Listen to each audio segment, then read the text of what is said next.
Vamos lá, irmãos? Vamos para o texto de Hebreus. Peço que os irmãos não estejam agora, nesse momento, mexendo no celular, tá bom? Aqui é o momento da palavra, então os seus filhos devem também estar atentos, aqueles que já têm consciência para poder acompanhar, tá? E vamos ao texto de Hebreus.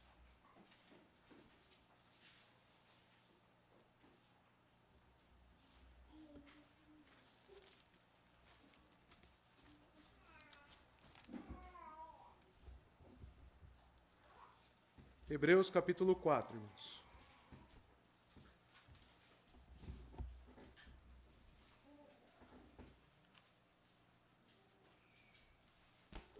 Por favor. Não.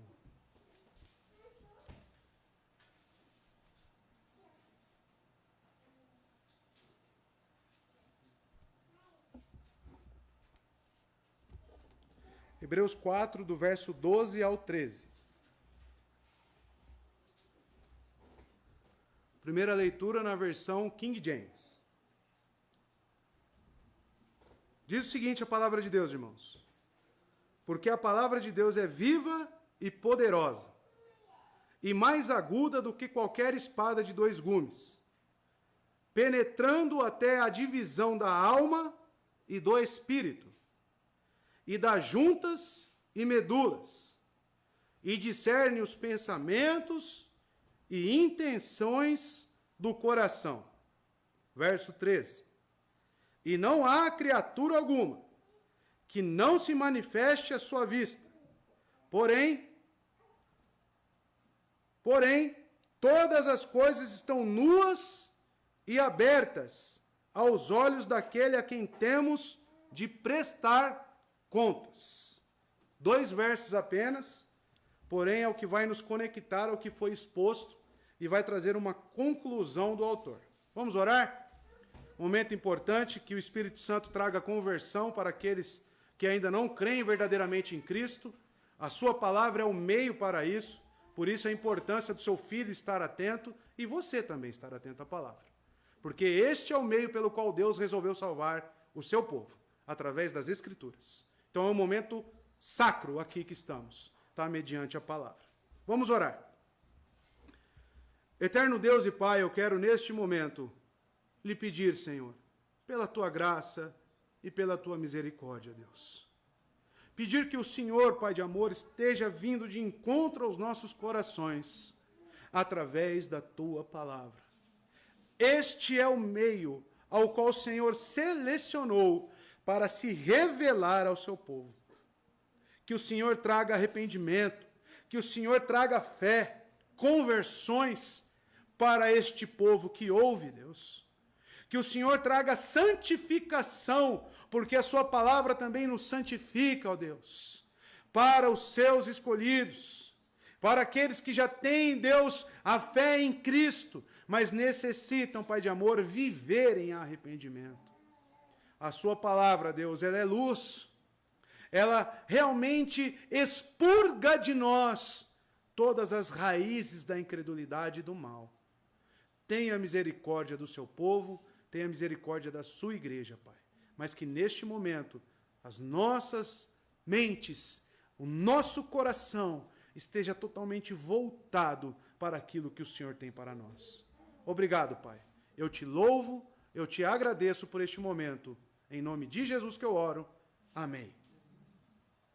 Hebreus capítulo 4, verso 12 e 3, vai trazer uma conclusão sobre aquilo que estamos abordando no capítulo 4. Então veja, amados, a importância da palavra aqui será ressaltada. O foco no capítulo 4 não está tanto assim nos israelitas incrédulos. Por quê, amados? Nós sabemos que o autor ele utilizou o Salmo 95, a parte final do Salmo, porque ali retrata Israel rejeitando Deus. E Deus falou àquele povo. Falou no Sinai, falou através da coluna de fogo, das nuvens, abrindo o Mar Vermelho. Deus providencialmente esteve falando com esse povo. Mas o povo, pela incredulidade do coração, não se sujeitou a Deus. E o texto é bem claro que Deus jurou na sua ira que eles não entrariam no seu descanso. E amados, a palavra de Deus está totalmente relacionada nos fatores da crença e nos fatores da incredulidade. E é isso que veremos hoje. Mas, amados, os viajantes incrédulos de Israel, que peregrinaram no deserto, eles falharam em escutar a voz de Deus. E pereceram no caminho da terra prometida, no descanso prometido por Deus. E o autor de Hebreus diz que hoje é o dia. Hoje não endureçam o vosso coração. Hoje estejam atentos à palavra de Deus. A palavra de Deus, ela pode modificar a sua vida a qualquer instante, amado. O que você necessita, o que você precisa fazer é estar atento. Estar com seus ouvidos abertos para isso. E não endurecer, fechar os seus ouvidos. O cristão que vive pela fé entra no descanso de Deus. E essa entrada somente pode ser feita se a pessoa obedientemente escutar a palavra, o evangelho do nosso Senhor. Se você deseja, amado, entrar na salvação de Deus, se você deseja entrar neste descanso simbolizado pela terra de Canaã, lá no Antigo Testamento, nós sabemos que existe um fator em comum, tanto para aqueles que peregrinaram no deserto, quanto para você: crer na palavra de Deus. É isso, irmão, esse é o caminho do descanso.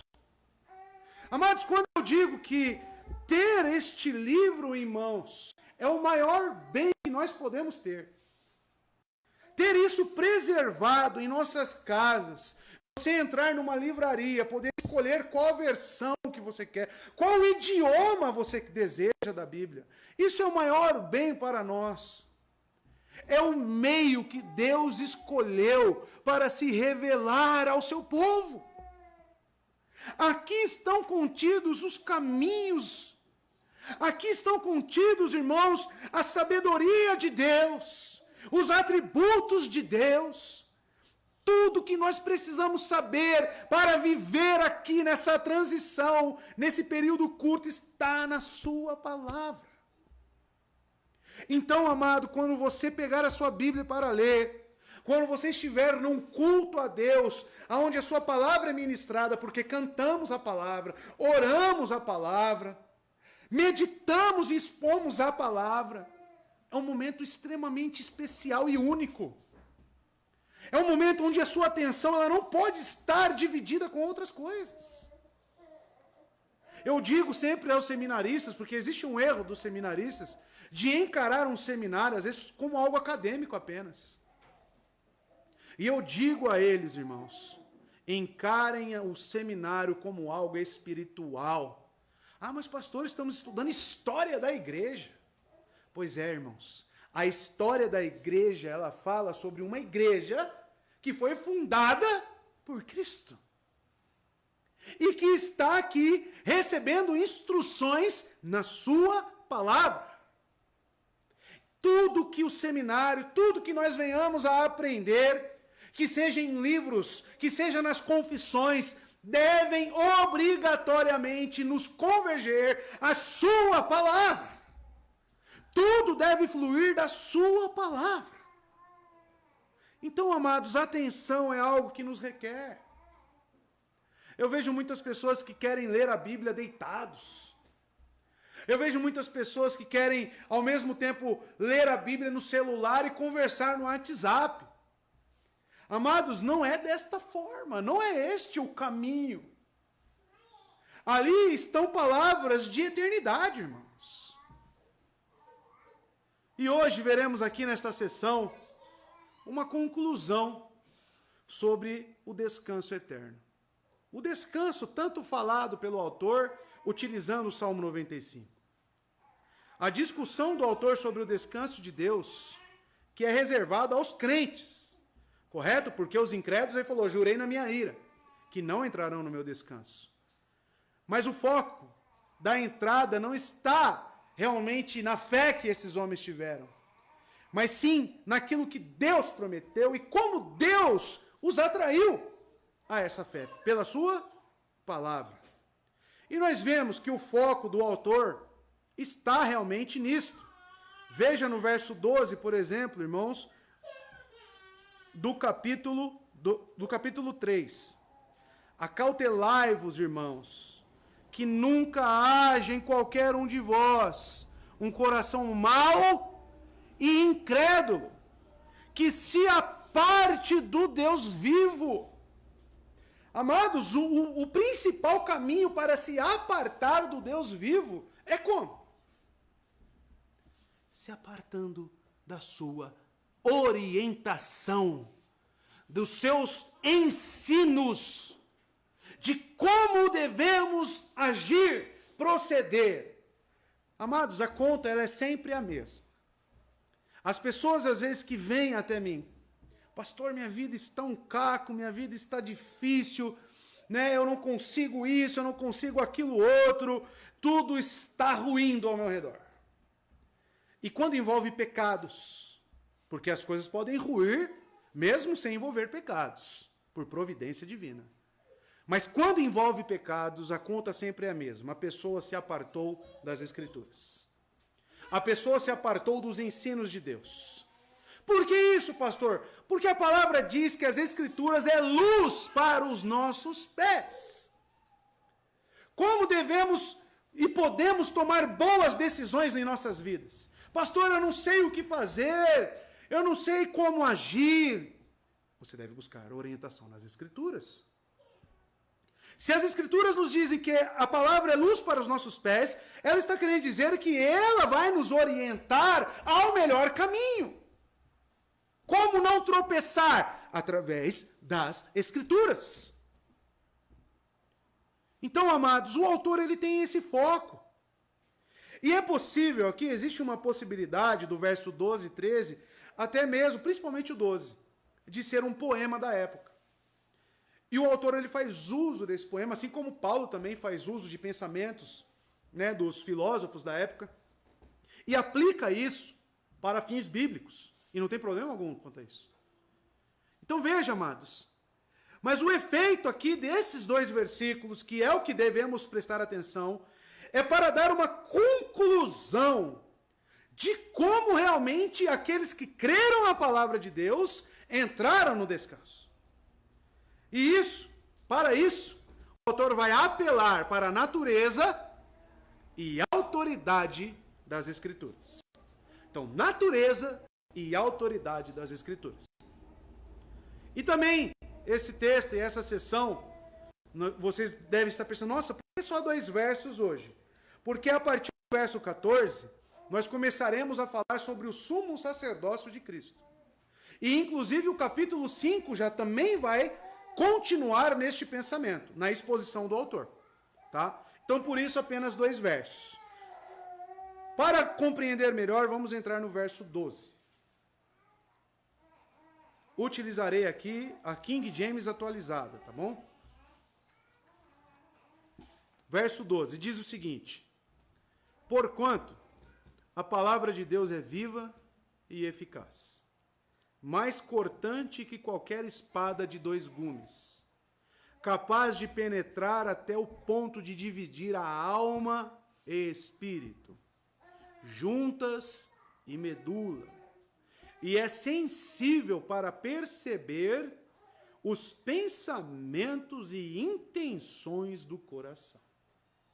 Amados, inicialmente, no verso 12, percebam que existe mais uma conjunção. E nós já vimos semana passada, você que perdeu, depois veja a gravação, está no YouTube e no Facebook também. Quando existe uma conjunção, o autor está concluindo um pensamento. O autor ele está acrescentando, ou seja, indo para o final da sua argumentação. E ele utiliza isso por quê? Tá? É uma outra conjunção utilizada para a conclusão do raciocínio do autor, e nos parece agora que o autor se prepara para explicar o verso 11, que foi o último pregado aqui. O que ele precisa explicar que talvez não fique entendido numa primeira leitura é o esforcemo-nos. Quando ele diz no verso 11, esforcemo-nos, portanto, para entrar naquele repouso, a fim de que nenhum homem caia no mesmo exemplo de incredulidade. O que faltou ele explicar aqui? Como devemos nos esforçar? Que esforço é esse que precisamos nos empenhar para entrar no descanso? E agora ele vai começar a falar. E qual que é esse esforço, amados? O esforço é, claro que no verso 12, nos direciona para as Escrituras. Veja, amados, englobando toda a importância, o qual já salientou nos versículos antecedentes da palavra de Deus. Veja como ele já falou sobre isso também no verso 13 do capítulo 13 do 3. Veja, todavia, exortai-vos uns aos outros diariamente, enquanto o dia ainda se chama hoje, para que nenhum de vós endureça através do engano do pecado. Então, veja, amados, o exortar, eu não sei se o Felipe deu ênfase nisso, mas veja, como que eu devo exortar, meu irmão? O que é que me baliza, que me direciona numa exortação a uma pessoa? A palavra. Não tem como eu chegar em um irmão e falar, você está errado com base no pensamento de Platão. Você está errado com base no pensamento de Aristóteles. Não. A pessoa nem irá me ouvir se eu partir desse princípio. Agora, se eu chegar na pessoa com a autoridade das Escrituras, veja, o seu procedimento está errado por causa das Escrituras. Aí tudo muda. Então veja que o autor ele vem chamando a atenção da igreja, dos seus ouvintes, ao olharem para as Escrituras. Aí você começa a perceber qual que é a técnica que esse autor está fazendo aqui. O que ele está utilizando? Teologia bíblica. Ele está pegando salmos e aplicando no povo, correto? Utilizou o Salmo 95? Já utilizou outros salmos nos primeiros capítulos? Sim. Utilizou Gênesis para falar da criação. Ele está chamando, olha, vocês, prestem atenção no que as Escrituras dizem. E agora, amados, ele complementa isso, dizendo que a palavra de Deus é viva e eficaz. É isso que está escrito na sua Bíblia. O escritor relembra a todos nós que a palavra de Deus não pode ser tomada de uma forma leviana. Pois se o leitor não deseja escutar, ele enfrenta nada mais, nada menos do que o próprio Deus. Olhe, por exemplo, como ele irá falar e abordar isso constantemente no seu livro. Capítulo 10, verso 31. Vai um pouco para frente aí e você vai perceber as exortações deste autor, que está relacionado em levar a palavra de Deus de uma forma leviana. Verso 31 do capítulo 10, o mesmo autor vai dizer: coisa terrível é cair nas mãos do Deus vivo. Coisa terrível. E como que eu caio nas mãos deste Deus terrível? Rejeitando a sua palavra. Ainda assim, amados, no verso 29 do capítulo 12, mais um pouquinho para frente, vai já encaminhando para o final do livro. Olha o que o autor diz: porque nosso Deus é um fogo consumidor. Por que ele faz isso? Parece que o autor de Hebreus, capítulo 12, ele fala sobre o castigo de Deus, disciplina. Parece que ele traz uma imagem de Deus, talvez desconhecida para muitos. Mas não, irmãos, isso é misericórdia. Ele está falando, veja bem, quem é este Deus que fala através deste livro? Veja quem é este Deus que está anunciando a sua palavra constantemente para você e você está rejeitando ela. Você está tratando ela de forma leviana. Amados, uma das tarefas de um pastor é alertar o povo de Deus quanto a isso. É falar da justiça divina, é falar da sua santidade, é alertar o povo quanto aos perigos de caminhar apartado das Escrituras. E o autor de Hebreus está fazendo exatamente isso, meus queridos. Devemos olhar para a Bíblia de uma forma profunda. Porque muitos olham para as Escrituras como um mero livro histórico. Muitos olham para as Escrituras como um livro escrito apenas por homens. Mas, amados, devemos olhar para as Escrituras como um livro que fala a todas as pessoas, em todos os lugares e em quase todas as línguas do mundo. O livro mais vendido, o livro mais distribuído na nação, neste mundo, é as Escrituras. A Bíblia exige uma resposta, porque Deus não tolera a indiferença e a desobediência, amados. Vamos orar mais uma vez, irmãos? Estou falando da palavra, mas está cheio de movimento no culto, eu não sei o que está acontecendo, tá? Vamos orar. Oremos. Eterno Deus, nosso Pai, diante da importância da sua palavra, sabemos que existe uma força contrária também a isso. E eu quero pedir, Deus, que o Senhor nos ajude, que o Senhor tire todos os empecilhos neste momento, que o Senhor realmente nos dê um coração disposto a ouvir. Nos ajude, Senhor, a manter a atenção, a manter, Senhor Deus, o nosso foco naquilo que é graça, naquilo que o Senhor nos abençoa. Obrigado, Pai, mas nos ajude, porque precisamos do Senhor. Assim eu oro em nome de Jesus. Amém. Amados, o autor, então, ele vai seguir nessa linha de que a palavra de Deus ela não pode ser simplesmente ouvida.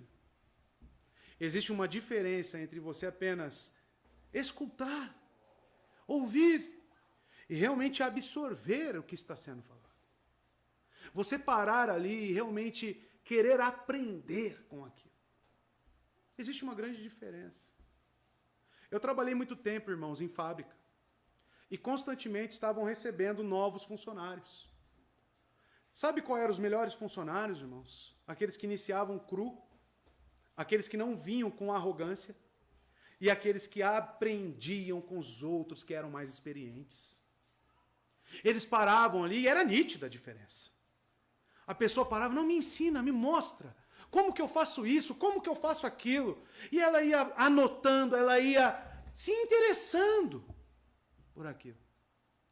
Alguns às vezes me perguntam, né? Como que você aprendeu a cozinhar? Olhando minha mãe e perguntando. Como é que você faz isso, mãe? Mas quanto tempo? Mas por que assim? Ah, porque isso tem certo composto e tal, esse alimento é de tal forma. E assim as coisas foram criando forma na minha cabeça. Agora eu estou falando de algo para a sua alma. Eu estou falando de algo para a eternidade. Não existe nada comparado neste mundo com as Escrituras. Se você tratar isso de forma leviana, amado, o seu caminho será a perdição. E é isso que o autor está falando. Se você desconsiderar a palavra de Deus, você não entrará no descanso eterno. Por quê, pastor? Porque ela é viva, ou seja, não é algo morto, não é algo que está aqui parado, não é um livro que fica empoeirado. O livro pode até ficar lá empoeirado, mas o conteúdo que está aqui, ele continua ativo. Ele continua transformando, ele continua atuando nos indivíduos. É isso que o autor está dizendo, a palavra é viva, a palavra é eficaz. E por ela ser viva e eficaz, ela exige de nós uma resposta. Não tem como eu te apresentar algo vivo, algo que se movimenta, algo que tem pulsação, e aquilo nas suas mãos você fala, não existe, está morto. exige de nós uma resposta. Todos os dias. A palavra não foi viva só quando você creu em Cristo. A palavra continua viva. Porém, a pergunta que eu te faço, será que você não trata a palavra de Deus como algo morto? Como algo sem vida? Como algo estagnado? Talvez você olhe para a palavra de Deus como uma poça d'água suja, como uma poça d'água que não tem vida. Se você colocar um peixe naquela poça, não tem nem oxigênio para sobreviver ali o peixe. Como que você lida com as Escrituras? Spurgeon vai dizer que algumas Bíblias, dá para escrever condenação na capa de tanto pó que tem ali acumulado. Sabe por que ele diz isso? Por causa das palavras de Hebreus, irmãos. A palavra é viva e eficaz. E vamos entender o que ele quer dizer com a palavra de Deus, porque talvez seja subjetivo, Porque se eu falar somente de Hebreus, é a palavra de Deus, Mas o que ele quer dizer? O que ele já nos mostrou aqui em todas essas exposições? Ao pensar no que o autor tinha em mente, ao citar isso, podemos entender, através do contexto, o que ele quer dizer sobre a palavra de Deus. Ele usou o Antigo Testamento em um período contextual. Usou Salmos, como eu disse, Gênesis. Então, com base no contexto da aplicação do autor, nós sabemos como que ele encara a Bíblia como um todo. Se perguntasse para o autor, Esther é um livro inspirado por Deus? Ele diria o quê? Que sim. Gênesis, os profetas? Sim, pela própria aplicação que ele fez. Então, quando ele fala a palavra de Deus é viva e eficaz, ele está falando do livro inteiro, meu irmão. Isso aqui já desmantela, já tira toda a argumentação de alguns teólogos ou pastores que dizem que o Antigo Testamento é um livro antiquado, é um livro ultrapassado. O inspirado mesmo para a aplicação em nossas vidas é o Novo Testamento. Mentira, isso é heresia. O próprio autor de Hebreus já nos mostra o contrário. Ele aplica o antigo no novo. Ele explica o antigo a partir do novo. A palavra viva, que é uma das características da palavra de Deus, correto? Viva e eficaz. Vem do grego zao. 3 palavrinhas. Z-A-O. E significa viver, respirar, estar entre os vivos, gozar de vida real, ser ativo. Veja, amados, ser abençoado, ser eterno no reino de Deus. Uma simples palavrinha que o autor utiliza tem todos esses significados inclusos nela. Algo vivo, algo pulsante, algo abençoado, estar no meio do reino de Deus. A palavra de Deus, amados, ela deveria ser tratada como algo vivo, como algo que está ali constantemente no nosso meio. Veja que em outros livros ela é tida da mesma forma. Em Atos, capítulo 7, verso 38, olha só o que diz aqui.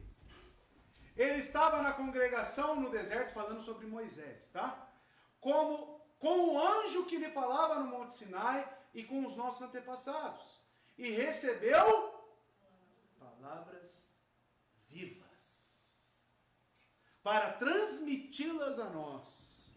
Ainda assim, Pedro, 1 Pedro, capítulo 1, verso 23, diz: vocês foram regenerados, não de uma semente perecível, não por algo morto, não por algo parado, mas imperecível, por meio da palavra de Deus, viva e permanente. Passarão os céus e terra, mas a minha palavra não passará. Sabe por quê? É viva e eterna. Ele diz ainda que é eficaz, correto? Ele traz mais um significado para a palavra de Deus. Ela é viva e eficaz. Eficaz vem do grego energes. Energes também traz a palavra que nós conhecemos de energia. E significa algo ativo. Isto é, ela é eficaz e poderosa. Quando ele fala que contém energia, ela está ativa, ele está querendo dizer que ali contém o poder de Deus. O Evangelho não é o poder de Deus? A palavra também é o seu poder. Por quê, pastor? Como que Deus criou todas as coisas lá em Gênesis? Pelo poder da sua palavra. Será que muda isso, alguma coisa na sua mente, na sua concepção, no que você tem em suas mãos aí? Olha que coisa, né, como o nosso pensamento pode ir muito mais além. E pela incredulidade, às vezes, não o entendemos. Você tem nas suas mãos o mesmo princípio de todas as coisas que você empenha a sua vida para ter. Seu trabalho, sua casa, seu carro. Aqui está o poder de tudo que criou aquilo que você inverte os valores. Romanos capítulo 1 diz isso. Trocaram a ordem, né, deram glórias para as coisas criadas e não para o Deus vivo. Exatamente isso. O que isso já nos ensina? E por que o autor está falando isso? A forma como você trata a palavra de Deus mostra o que tem dentro de você. O que está no seu coração. Amados, se a palavra ela tem toda essa representatividade para nós, ela é viva, ela é energis, ela contém o poder de Deus. Eu me digo e me chamo cristão. Qual que deve ser meu relacionamento com isso? Se aqui está o poder de Deus, aí está a resposta por que você está fraco. Se aqui está o princípio ativo de tudo, aí está a resposta. Por que você é inconstante? Porque você parece mais morto do que realmente vivo. O segredo, a chave está aqui. Porque o autor estava falando, esforcemo-nos, portanto, para entrar naquele descanso. Ele está falando de salvação através de Cristo. E Cristo está aqui para nós. Está aqui. Então, amados, devemos entender qual que é o nosso relacionamento para com a palavra de Deus. Você é aquele tipo de pessoa que tem que falar, vai ler a Bíblia. Você não leu a Bíblia hoje. Qual é o seu relacionamento com a palavra de Deus, irmãos? Talvez você não entendeu o que ela significa. Você vive, você pisa, você sente as coisas que foram criadas pelo poder da sua palavra, mas você tem ela na sua casa e você não quer ter acesso a ela. Você está dando glória para as coisas, está invertendo a ordem das coisas. Por isso que isso aqui é alimento para nossas almas, irmãos. Quando eu digo que a palavra nos alimenta, é por causa do energis. É porque ela é viva. Tem poder nisso aqui, amado. Quando você está triste, quando você está desanimado, você tem que fazer o quê? Pegar a sua Bíblia e ler as promessas em Cristo, porque aquilo vai te energizar. Você está na dúvida, inconstante, como namorar, como casar, como me portar no meu emprego, você não tem que vir no pastor. Claro que o pastor vai te orientar, mas a função do pastor é te direcionar para os textos bíblicos. Aconselhamento é bíblico. Por isso que nós estudamos, irmãos. Por isso que eu fico o dia inteiro lá na cara no computador, lendo livro, preparando sermão. Porque Deus me chamou para direcionar o povo de Deus para a Bíblia. Porque aqui está a energia. Aqui está o princípio ativo. Então, amados, veja o que o autor de Hebreus está fazendo. Ele falou de tudo isso do Salmo 95 para dizer que o esforço, o acautelai-vos, todas as exortações que ele trouxe até agora está onde? Contido aonde? Na palavra de Deus. Por quê? Porque ela é viva e eficaz. Está aqui o motivo da citação do Salmo 95. E quando ele aplica o Salmo, ele tem algumas intenções de ressaltar a desobediência do povo no deserto, e o autor também quer trazer a importância de ouvirmos e nos atentarmos à palavra de Deus. Quer ver como isso é algo na mente do autor? Capítulo 2, verso 2 e 3. Olha o que ele diz. Ele já deu a importância da palavra, só que ele vai repetir isso constantemente. Porque se a palavra dita pelos anjos foi inflexível, e nós vimos aqui em Atos 7, né, na figura de Moisés recebendo as tábuas, e cada transgressão e desobediência recebeu uma justa retribuição. Olha agora o verso 3. Como escaparemos nós, se negligenciarmos tão grande salvação, a qual a princípio começou a ser proclamada pelo Senhor, ou seja, pelo próprio Cristo, e foi-nos confirmada por aqueles que o ouviram, ou seja, os apóstolos. E nós estamos aqui com os livros dos apóstolos. Nós estamos com os escritos do Evangelho. Nós temos toda a porção do Antigo Testamento. Amado, você acha que o juízo sobre você, você acha que a condenação sobre as pessoas que têm acesso à palavra de Deus, hoje, como ela será? A quem muito é dado, muito será cobrado. Deus não preservou esse livro à toa, saiba disso. Eu só queria te dar essa informação. Deus não preservou a Bíblia à toa, para você fazer pouco caso. E isso vai ficar claro na construção do texto. Veja. Porque ele diz aqui, no complemento de viva e eficaz. Ele diz que a palavra de Deus é mais cortante que qualquer espada de 2 gumes. Vamos entender isso? Nós sabemos que o período onde foi escrito as cartas dos Hebreus, ou até mesmo o Novo Testamento, até o 1º século, né, depois de Cristo, 100 depois de Cristo, existia ali as grandes conquistas de Roma. E se você pegar uma espada romana, você vai ver que ela tem um fio dos 2 lados. Então, o contexto aqui da época é aplicado no que ele quer passar. Porque era algo habitual para todos eles. É a mesma coisa que eu falar de celular hoje aqui. E querer trazer alguma aplicação. Todo mundo tem celular e todo mundo sabe o que é um celular. E ele diz, mais cortante que qualquer espada de 2 gumes. Ele relaciona a palavra de Deus através desse simbolismo de uma espada de 2 gumes. Ou seja, dos 2 lados tem fios. No mundo antigo, a espada de 2 gumes era a arma mais afiada disponível em qualquer arsenal. O autor de Hebreus compara a palavra de Deus a essa arma. E vocês que gostam de história, né, talvez não, as armas foram desenvolvidas, elas foram ganhando, as armaduras dos soldados também elas foram se aprimorando.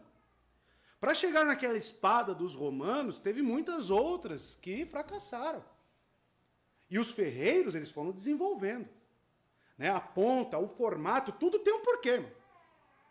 Era para penetrar melhor, para cortar mais os inimigos.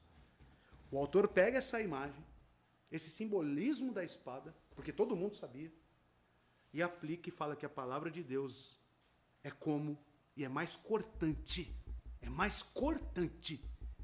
que qualquer espada de 2 gumes. Amados, o autor de Hebreus compara a palavra de Deus a essa arma. E o simbolismo transmite uma mensagem. Qual que é a mensagem? O que ele quer dizer quando ele fala que a palavra de Deus é mais cortante do que a melhor arma da época? O que ele quer dizer com isso? Amados, ele quer dizer que a mensagem que Deus nos transmite contém um julgamento severo. Ou seja, é justo e terrível. Aqueles que se recusam a escutar sua palavra enfrentam julgamento e morte. Para que serve uma espada? Para que eles tinham espadas? Amado, você tem que entender algo que não é à toa que essas coisas estão escritas. Você tem que entender algo que toda imagem simbólica para representar algo é porque tem uma aplicação. Ele poderia, a palavra de Deus é tão cortante, não sei, ou sei lá, ele poderia trazer outros exemplos. Mas ele escolheu a espada. Aí eu penso, para que serve uma espada? Você vai lá no livro de Romanos, e é onde fala que o governo ele tem autoridade, tem a espada. A espada foi dada aos governantes justamente para aplicar o quê? Justiça. É errado um crente policial? Claro que não. Ele está ali exercendo sua função em prol do governo. E as autoridades instituídas são levantadas por Deus. O autor de Hebreus pega a imagem de uma espada. Posso dizer que é um instrumento para aplicar a justiça de Deus? Amados, veja. Ele está querendo trazer o simbolismo de que a mensagem, a palavra de Deus, tem um julgamento tão severo, tão justo e terrível, que aqueles que se recusam a escutar a sua palavra enfrentam julgamento e morte, enquanto aqueles que obedecem a ela entram no descanso de Deus. Um soldado romano, ele estava lá para quê? Para fazer com que a lei dos governantes romanos sejam cumpridas. Se não cumprisse, o que acontecia com eles? Morte. Será que o povo judeu, que foi um povo colonizado por Roma, colonizado não, foi tomado, foi escravizado por Roma, foi um exílio também, Roma, sobre os judeus, será que eles conheciam muito bem o efeito da espada dos romanos? Sabe por que ele aplicou espada aqui então? Justamente por causa disso. Porque falar por um hebreu, falar, oh, se você desobedecer a lei dos romanos, o que acontece com você? Certamente vai falar, a espada do soldado vai vir no meu pescoço. Não foi assim com Paulo? Não foi decapitado por uma espada? Então, amados, agora olha o simbolismo para nós. Essa espada está aqui em nós. E ela é mais cortante do que qualquer uma dessas espadas que você pense. A palavra de Deus, ela está afiada sobre nós. A palavra de Deus representa um juízo sobre nós. A palavra de Deus não pode ser tratada de maneira leviana. Não pode. Tratar a palavra de Deus de maneira leviana é a mesma coisa que você fala, essa espada está cega. A hora que ela vir no meu pescoço, nem vai cortar, porque nem fio tem. Você cai nesse engano. Satanás, ele quer que você, e ele vai desprender todas as coisas que você realmente dá a ele, porque somos tentados pela nossa própria cobiça. Então você dá armas para Satanás. E o que ele vai fazer? Vai te afastar das Escrituras. Se ele conseguir te fazer isso, e olha que os meios para ele fazer isso são diversos. Ele pode colocar aí, apresentar uma igreja atrativa para você, onde tem uma boa música, onde tem um pastor que fala só o que você quer. E ali, ele sabe que a palavra de Deus está sendo pregada. E ele mantém você ali o resto da sua vida. Aí você vai todos os domingos, vai todas as quartas-feiras, e você pensa, olha, eu tenho uma igreja, eu sou crente. E no grande dia a espada vai estar lá. Afiadíssima. E você tem um sermão do Steve Lawson, se eu não me engano, que ele fala que essa espada ela também é reluzente. E tem uma certa figura também em Ezequiel sobre essa espada que estava vindo. Ela é reluzente. Você vai ver o seu rosto na espada. Você vai se deparar com ela e você vai ver quem você é. Por isso que todo joelho se dobrará e toda língua confessará. Porque ela revelará quem nós somos. Sabe a casa que foi construída numa rocha? Cavou-se fundo, fez firmes alicerces. E sabe aquela casa que foi construída sobre a areia, sem alicerce nenhum? É justamente o dia que vira a espada sobre a sua vida. E a questão é, como você vai lidar com a espada? A espada, ao mesmo tempo, em Efésios, é colocada como um instrumento do cristão verdadeiro. Correto? A espada de Deus, Efésios capítulo 6. Tem lá a armadura do cristão, não tem? E a espada está lá? Está lá. Ou seja, ela tanto pode estar com você a seu favor, por isso que estaremos com Cristo julgando anjos e julgando a todos, mas com a espada. Mas também ela pode servir para cortar o seu pescoço, meu querido. Te apartar de Cristo. Quando ele diz em Mateus capítulo 7, apartai-vos de mim, eu não vos conheço, ali é a espada de Deus, separando quem é dele e quem não é. Como você trata, irmãos? O autor de Hebreus traz essa linguagem que a espada é viva, eficaz e mais cortante que qualquer espada de 2 gumes. Não é assim que está escrito aí? Qualquer espada. Mas é um termo, irmãos, simbólico que devemos olhar para que a palavra de Deus ela traz um julgamento severo. A justiça de Deus, a reta justiça está onde? Aqui. Podemos julgar as pessoas? A palavra diz o quê? Não julgueis. Podemos julgar? Qual que é o julgamento proibido na palavra de Deus? Não, um julgamento que não é com base nas escrituras. Salvação sim entra, porque nós não temos capacidade de saber quem são salvos e quem não é. Então não é a reta justiça. Mas, amados, a justiça, o julgamento correto é conforme a reta justiça, e essa está na palavra.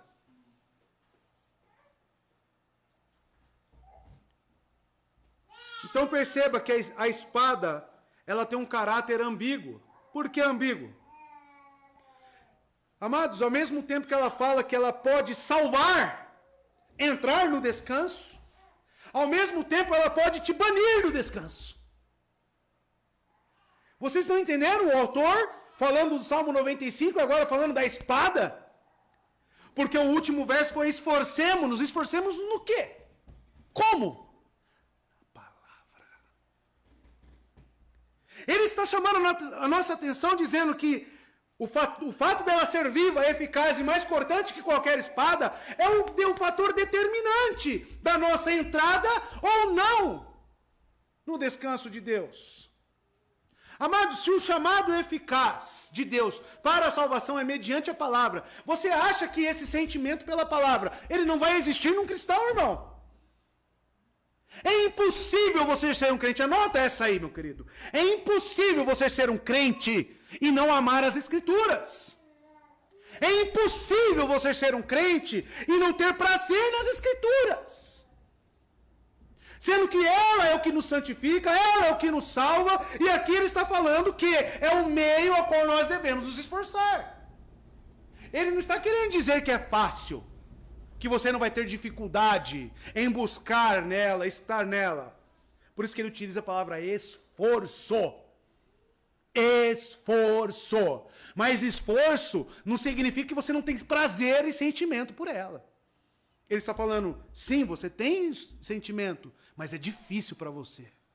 Então o que você tem que fazer? Se esforce. Tem culto? A palavra vai ser pregada? Vai ficar em casa dormindo? Se esforce. Ah, mas vou chegar 10 minutos atrasado. Se esforce. Ah, mas eu tenho que trabalhar. Se esforce. Se esforce. Cristianismo não é cor-de-rosa não, meu querido. Cristianismo, quem falou que cristianismo é fácil? Quem disse que ser cristão é fácil? Jesus disse que o reino do céu é tomado ao quê? Ah, força, né? Estou dormindo? A força. O que ele quer dizer com isso? Esforcem. se esforcem. Se esforcem.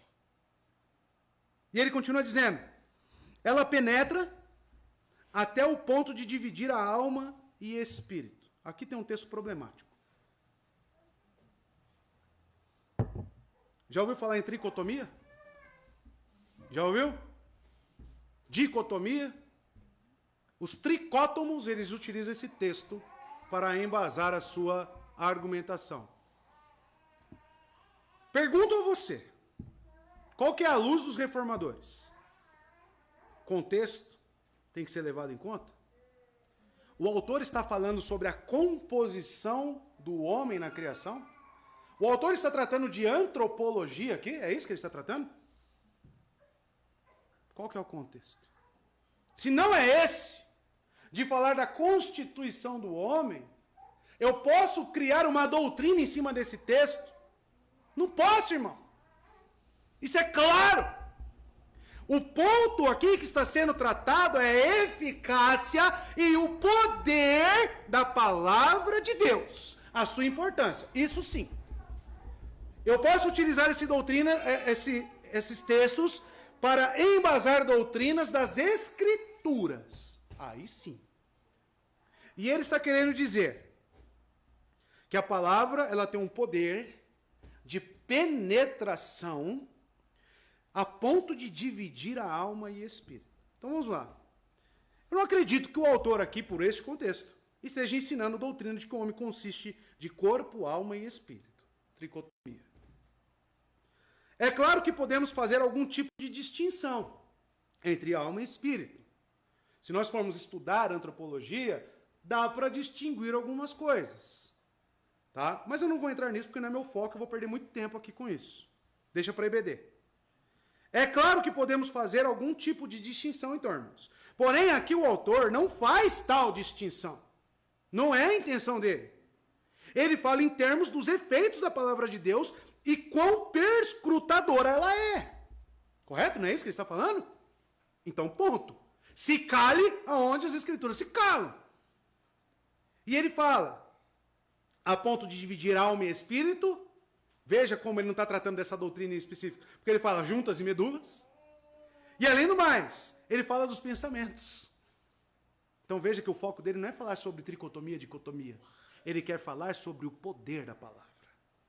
E quando ele fala juntas e medulas, aí você tem que trazer para o campo da anatomia humana. Aí os enfermeiros aí gostam, né? Dessa área de saúde. Como é que você separa juntas e medulas, hein, Natana? Como é que você separa a junta da medula?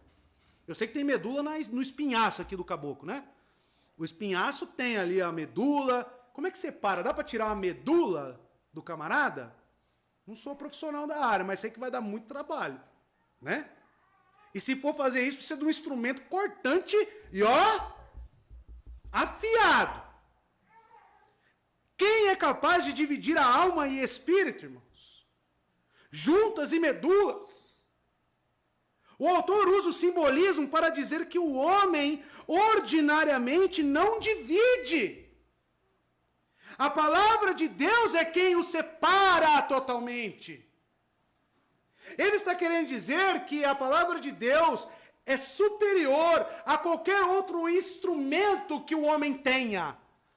A palavra de Deus, ela vai aonde o homem não consegue acessar. A palavra de Deus, ela sonda o mais íntimo do indivíduo. Amados, nada permanece intocado pela Escritura, pois ela se dirige a todos os aspectos da vida do homem. A palavra continua a dividir a existência espiritual do homem e até mesmo o seu ser físico. Para você ver como a palavra de Deus tem esse poder. Quantas vezes você estava ali envolvido com algo que do nada você... Peraí, por que eu estou fazendo isso? A palavra de Deus me fala outra coisa. Pronto, dividiu. Dividiu entre o material, o corpo, e dividiu entre o espiritual. O único instrumento dado por Deus ao homem que faz isso é a palavra. É a palavra de Deus. Amados, a palavra continua a dividir. todas as reentrâncias do corpo e da alma, incluindo seus pensamentos e atitudes. Eu falei de você estar envolvido, né? Então falei de algo físico. E no campo dos pensamentos? Quantas vezes você foi pego no pensamento e falou, peraí, estou meio errado com esse pensamento. Sabe quem perfurou aí? Sabe quem penetrou? A palavra de Deus. Aí você se aparta disso, que penetra, que divide. O que vai acontecer? Esforcemo-nos. E ele diz ainda, ela julga os pensamentos e os propósitos do coração. Veja, a palavra de Deus é chamada de juiz dos pensamentos e das intenções do homem. O Senhor, com sua palavra, expõe os motivos escondidos no coração. A palavra não é documento escrito de séculos passados. Ela é viva, como diz o texto. Ela é atual, ela é poderosa, ela é eficaz. Ela é indivisa, indissolúvel, imutável. Embora escrita em tempos e culturas passadas, a palavra de Deus continua tocando o homem hoje. E Deus dirige-se ao homem na totalidade da sua existência. E o homem é incapaz de escapar do impacto da palavra de Deus. Amados, sabe por que alguns fogem de igrejas bíblicas, ou até mesmo da palavra na sua casa? Já viu aquelas pessoas que estão lendo assim e pula? Não, isso aqui não. Vou lá para os evangelhos, aí vê Jesus, arrependei-vos. Não, isso aqui não. Aí vai lá em João Batista e vê ele falando, né, que tem que dar frutos de arrependimento. Não, isso aí não. Aí fica só com as partes, né, coloridinha e bonitinha. Amados, sabe por que eles pulam? Porque eles sabem que aquelas passagens vai dar um impacto e vai te moer. Se você é o tipo de pessoa que não gosta desse impacto, você conhecendo que a palavra tem justamente esse efeito, e você não gosta disso, então você não gosta da palavra. Porque ela é mais cortante do que qualquer espada de 2 gumes. Ela é viva, ela é eficaz. Então você vem para um culto, como é que você tem que sair do culto? Impactado. Penetrado pela espada. Ela tem que sondar. Ela tem que extrair de você as divisas entre o que é certo e entre o que é errado. E ela inteira faz isso, irmãos. Você lê Davi, lê Salmos, você pensa, e se fosse eu? Sondou. Perscrutou. Você gosta? Que tipo de leitura é a sua? Viva e eficaz, mais cortante que qualquer espada, ou uma pluma leve, um travesseiro bem felpudo para você dormir? Que tipo de palavra você lê e como você se relaciona com Deus? Pensar que a justiça de Deus é expressa aqui pela sua palavra. É nítido isso. Veja o salmista, Salmo 139, verso 1 e 3. Senhor, tu me sondas e me conheces. Sabes quando me sento e quando me levanto. De longe percebes os meus pensamentos. Sabes muito bem quando trabalho, quando descanso. Todos os meus caminhos são bem conhecidos por ti. Parece que Davi está descrevendo aqui, claro que na figura de Deus, mas o efeito da palavra. A palavra não é o poder de Deus? Então tudo que nós vemos de Deus, nós podemos expressar através da sua palavra. A palavra te sonda? Examina tudo que você faz, tudo que você pensa, tudo que... Pois é. Parece que essa onisciência de Deus, ela está impressa, as digitais da onisciência de Deus está aqui, ó, saltando neste livro. Não parece? Não é esse o efeito que causa em nós? A palavra às vezes fala conosco, nossa, parece que tem um relato aqui sobre o que eu estou fazendo. Parece que isso aqui está me esmiuçando, olha só. Acabei de brigar com a minha esposa, está falando aqui para mim amar minha esposa. A palavra, ela tem esses ensinos, irmãos. Ela contém todo esse direcionamento. E o próprio Cristo descreve esse poder da palavra. João capítulo 12, verso 47 e 48. Veja só. Se alguém ouve as minhas palavras e não lhes obedece, eu não o julgo. Pois não vim para julgar o mundo, mas para salvá-lo. Calma aí. Há um juiz para quem me rejeita e não aceita as minhas palavras. A própria palavra que proferi o condenará no último dia. A própria palavra o condenará. Está aqui a régua, irmãos. Sabe qual vai ser o parâmetro no grande dia do juízo? Só que você está nisso? Porque que ele falou ali de obediência. Então não tem como você amar a Deus e não obedecer a Ele. Ponto. Impossível. Quem ama a Deus, quem ama a Cristo, quem tem fé em Cristo, obedece às suas palavras. Guarda as suas palavras. Como é que eu guardo a palavra de Deus? Põe no bolso, né? Compra aquela biblinha de capelão e põe no bolso? É assim que eu guardo? Meditando. Analisando. Pegar um texto e digerir o texto. Já fez isso? Digerir. Digerir, irmão, é você prestar atenção nas nuances, nos detalhes. Se perguntar e perguntar ao texto o que ele está querendo me passar. Orar, ler a Bíblia orando. Deus, fala comigo, me mostra, me sonda, porque eu sei que a sua palavra tem esse poder. E não, preciso cumprir lá o plano de leitura. Vamos lá. 3 capítulos 8. Pronto, agora está tudo certo. Isso é guardar a palavra? Isso é guardar a palavra? Aonde? Nem na sua faculdade, nem no ensino médio, você fazia assim.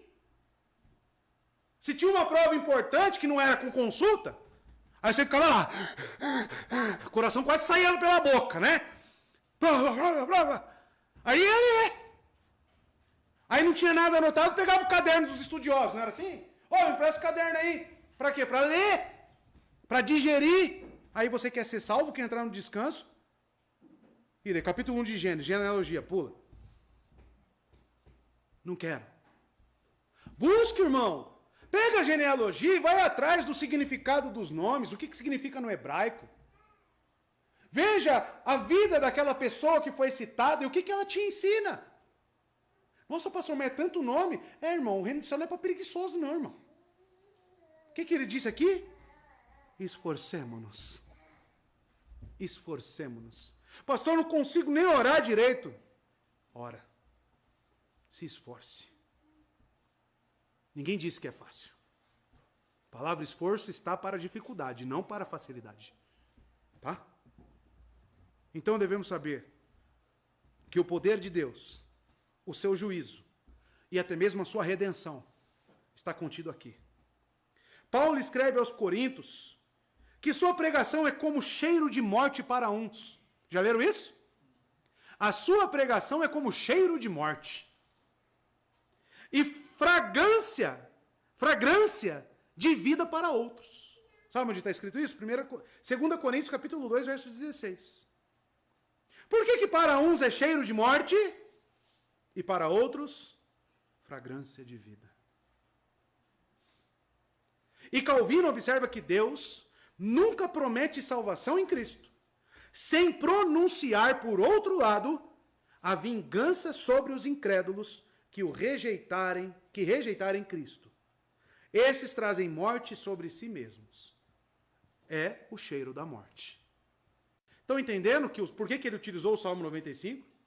Porque ele tanto fala daqueles que pereceram no deserto, porque rejeitaram a palavra de Deus, mas ao mesmo passo ele fala daqueles que entraram. Daqueles que amaram, guardaram a palavra de Deus. Verso 13 e último. E não há criatura alguma incógnita, né, na King James está incógnita, aos olhos de Deus.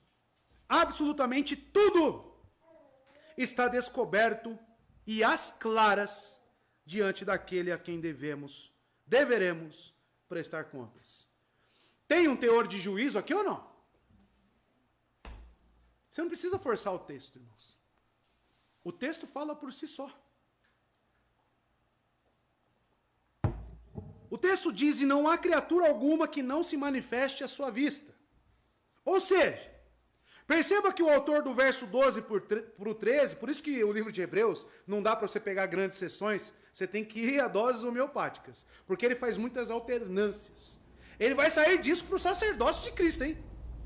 Olha as mudanças. O autor de Hebreus é difícil, por isso alguns irmãos estão até sentindo dificuldade neste livro, por causa das mudanças repentinas que ele dá, mas tem ligação. Você tem que olhar pelo todo, tá? Então veja, irmãos, ele diz que não há criatura que não se manifeste à sua vista. Ele muda a ênfase da palavra de Deus para o próprio Deus. Se a palavra de Deus revela tudo, então segue que o próprio Deus está totalmente ciente de todas as coisas. Viu o que eu falei? A onisciência de Deus parece que está... Você percebe que ele faz essa mudança diante desse prisma. Se a palavra de quem? De Deus revela tudo, significa o quê? Que o próprio Deus vê tudo. Então ele parte do menor para o maior. É isso que ele está fazendo. E isso, amados, nos deixa claro, cientes, que é impossível o homem esconder seus motivos pecaminosos nos cantos escuros do seu coração. Não adianta. Por mais que você fuja da palavra, por mais que você evite esse impacto.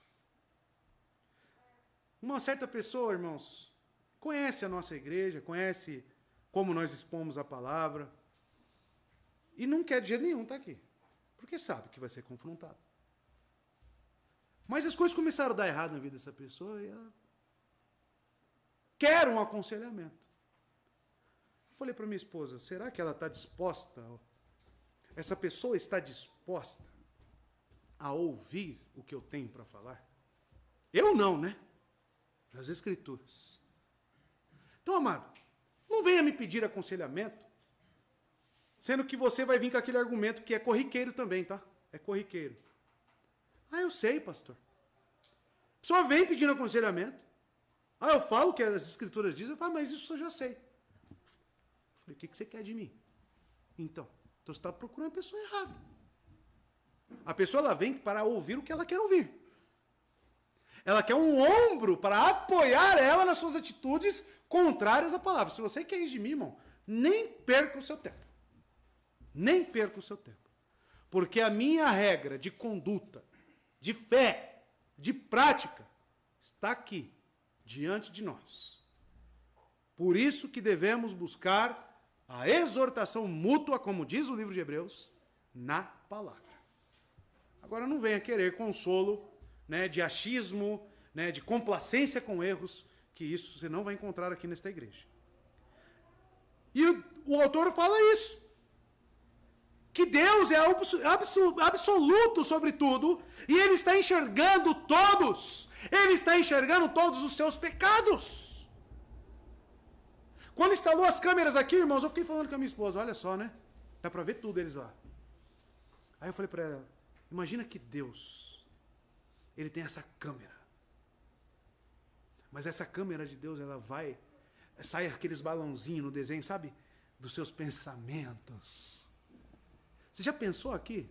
Saísse um balãozinho da sua cabeça e você andasse para lá e para cá com esse balãozinho? Tudo que você pensasse ia ser projetado ali. Acho que você nem saía de casa, né, irmão? Nem saía de casa. Pois é, Deus vê isso em você, meu querido. Deus vê isso em nós. E você não se envergonha. Teria vergonha de sair na rua, né? Ou seja, você teme aos homens, mas você não teme Deus. Que incongruência é essa? Que desequilíbrio é esse? Eu não temo aquele que tem poder para matar a minha alma, mas eu temo o que as pessoas vão pensar de mim. Isso não tem lógica, isso não tem peso algum. Isso é loucura, sabia? Isso aí é ser tantã da cabeça. Amado, você deve olhar para Deus, como cantamos aqui. Louvem a Ele. Por quê? Pois Ele é santo. Adorem a Ele. Por quê? Porque porque Ele é santo. O que deve balizar os seus pensamentos, a sua conduta, é a revelação de Deus. Você deve temê-lo. E ele fala isso, eu acho, né? Temam. Temam a Ele. Temamos. Amados, e ele continua, no verso 4, capítulo 4, verso 1, portanto, temamos, o autor diz. E ele continua dizendo aqui, amados, absolutamente tudo está descoberto às claras. O que o incrédulo faz, irmãos? O incrédulo procura se esconder de Deus, mas é incapaz de fazê-lo. Pecados secretos podem ser escondidos dos homens, do pastor, da sua esposa, do seu marido, do seu filho, do seu chefe. Você pode esconder deles, mas de Deus você não esconde. De Deus você não esconde. Não adianta, irmãos. O marido que espera a esposa dormir de madrugada e vai lá acessar pornografia. Você acha que não tem isso? Você acha que não tem isso? Aí ele está com medo da esposa, mas não está com medo. Sabe de uma coisa? Sabe quem está sentado do seu lado ali, vendo tudo que você está vendo? Deus. Aí seu WhatsApp com 300 senhas, né? A senha que ninguém descobre. Tem aquela do desenho, tem a senha do banco, tem senha atrás de senha. Porque ninguém pode acessar seu WhatsApp. Porque se acessar, ai. O que vai descobrir, né? Deus tem acesso ao WhatsApp, meu querido.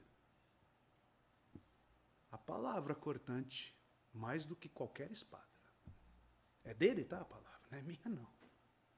Não adianta você ficar com medo de mim, irmão. Não adianta você ficar com medo das pessoas. Você tem que temer a Deus. E não ao homem. Tudo está diante de Deus. Nenhuma criatura está escondida da vista de Deus. Nas partes mais profundas do inferno, a alma que está lá no inferno, Deus sabe que está lá. Deus sabe de tudo, irmãos. Jeremias 23, 24, olha só o que diz Jeremias. Poderá alguém esconder-se sem que eu o veja? Pergunta o Senhor. Claro que isso é uma pergunta retórica. Não sou eu aquele que enche os céus e a terra. O que o inferno é? O despejar do quê? Da ira de Deus. Então Deus vai estar no inferno? Vai. Então tem como alguém estar lá recebendo a ira de Deus e não saber que está lá? Impossível, Ele está em todos os lugares. Ele está na sua mente agora. Ele te criou. Pergunta ao Senhor, responde aí para Deus. Salmo 119, veja só, amados, 105. Sabendo que nenhuma criatura se esconde de Deus, porque Deus tudo está à luz, tudo está patente. Só pode ser escondido quando existe trevas, quando existe algo encobertando. Mas Deus é luz, Deus dissipa tudo. E olha o que as Escrituras falam sobre a palavra de Deus. A tua palavra é lâmpada. Lâmpada. Qual é a função da lâmpada, meu querido? Iluminar. Lâmpada que ilumina os meus passos e luz que clareia o meu caminho. Porque aqui está Deus. Se a palavra permear a minha mente, impregnar o meu coração, qual que vai ser a minha conduta? Como que eu vou viver? Vou viver para a glória de Deus. Vou viver como alguém que anda de dia. E Jesus fala isso. João 8, verso 12. Falando novamente ao povo, Jesus disse: eu sou a luz do mundo. O que a palavra faz? Sabe qual é o poder da palavra sobre nós? Nos conformar à imagem de Cristo. Porque Ele é a luz. A palavra nos transforma a Ele. Conforma a Ele. Quem me segue, nunca andará em trevas, mas terá a luz da vida. Andar na luz, irmão, é andar de consciência limpa para com Deus. Andar na luz, irmão, é ter a palavra conscientemente aplicada no seu viver. Andar na luz, e Deus é luz, é você ter realmente uma postura de cristão, como Cristo. E a palavra está relacionada a tudo isso, irmão? totalmente. Você entende agora por que é impossível você ser um cristão e estar apartado da palavra de Deus? Aonde que está a luz de Deus para nós? Aqui, irmãos. Diante daquele a quem deveremos prestar contas. É isso que diz o texto de Hebreus? Então veja, ele fala sobre o que é a palavra, saindo de um descanso eterno, ou seja, salvação. Agora ele parte para aquilo que nos dá o ingresso no descanso eterno, a palavra de Deus, a eficácia. Ela é viva, ela é ativa. E agora ele vem falar sobre um juízo. E o justo juiz é Deus. E ele diz que tudo está claro, descoberto diante dele, diante daquele a quem deveremos prestar contas. A cláusula que é colocada aqui, daquele a quem temos de prestar contas, é muito interessante.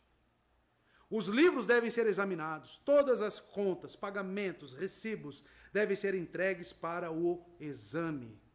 O homem deve prestar conta de si mesmo diante de Deus. O auditor. Os livros da consciência do homem estão abertos diante dos olhos de Deus. Nada escapa dele. Eu não sei se você já fez um estudo sobre os livros que Deus tem, né? Ele diz que todas as nossas palavras são levadas em conta, são registradas. Pensamentos? Também.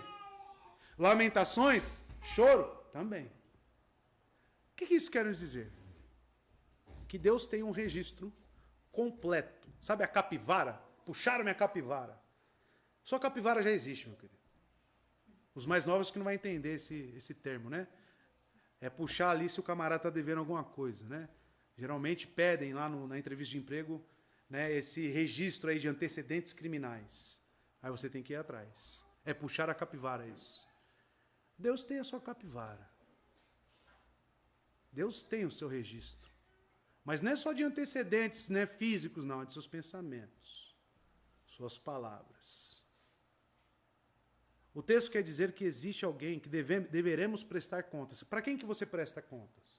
Nós temos aqui na igreja, por exemplo, o Gessé, que ele é aquele que examina as contas da igreja, financeiras. Ele examina o trabalho do Victor e do Fábio, para ver se tem nota, para ver se está condizente, entrada com saída. Deus vai pegar a Bíblia e vai ver se a sua vida está condizente com ele. Vai ter o exame de contas. Seremos julgados pelas nossas? Ah, você sabe então. Isso não é novo para você. Isso não te faz temer, não? Chegar lá e a palavra é cortante, né? Prescruta, né? Vai lá no interior. Faz. Esse aqui é você, Isadora? Pensou isso? Isso. André, e isso? Você não era pastor? Aqui está a reta justiça. Vamos ver essa conduta sua, se está condizente?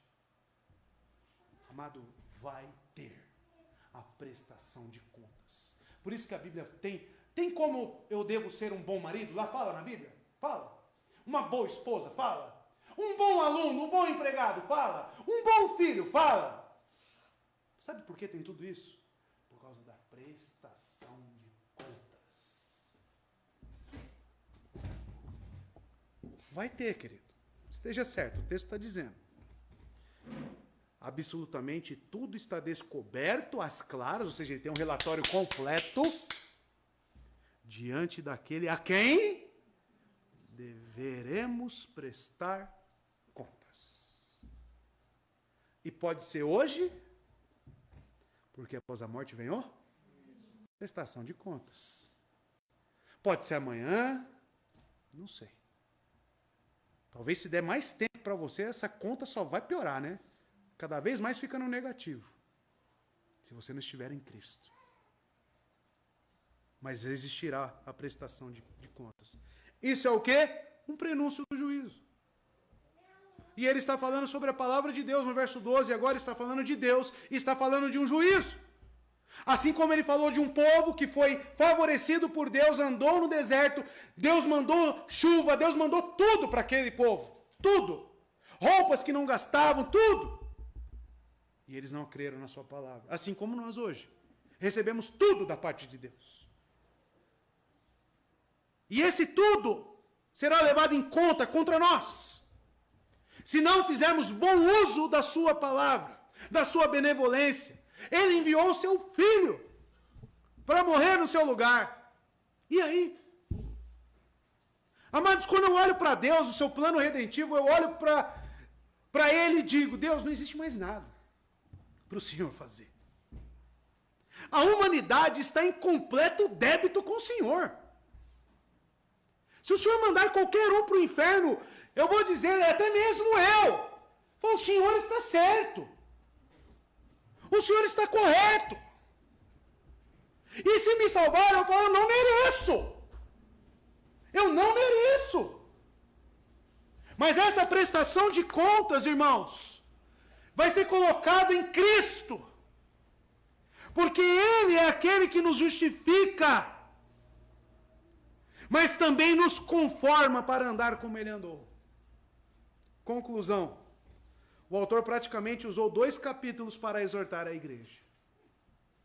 Quanto à incredulidade, ele utilizou o Salmo 95 para isso. E após, para nos esforçar, foi isso que ele disse no verso 11.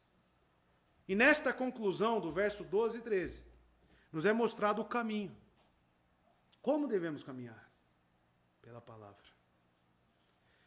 E ela é os olhos de Deus sobre nós, a palavra de Deus é os olhos de Deus sobre nós. E sua vontade está nela, quanto para nos ingressar no descanso, quanto para trazer condenação. Que Deus te abençoe. Semana que vem falaremos sobre o sacerdócio de Cristo. O autor vai falar agora que existe esse juízo, existe os olhos de Deus sobre nós, mas ele vai falar, existe um sumo sacerdote. Ele apresentou o problema, irmão. Agora ele vai apresentar a solução. Tá? E o texto é lindo, o texto é completo, o texto nos alimenta, mas também nos perscruta. Mexe com a gente lá dentro. Amém? Se empenhe aí nas pregações de quarta-feira, porque a palavra de Deus está sendo pregada. Amém? Vamos orar? Incline sua cabeça.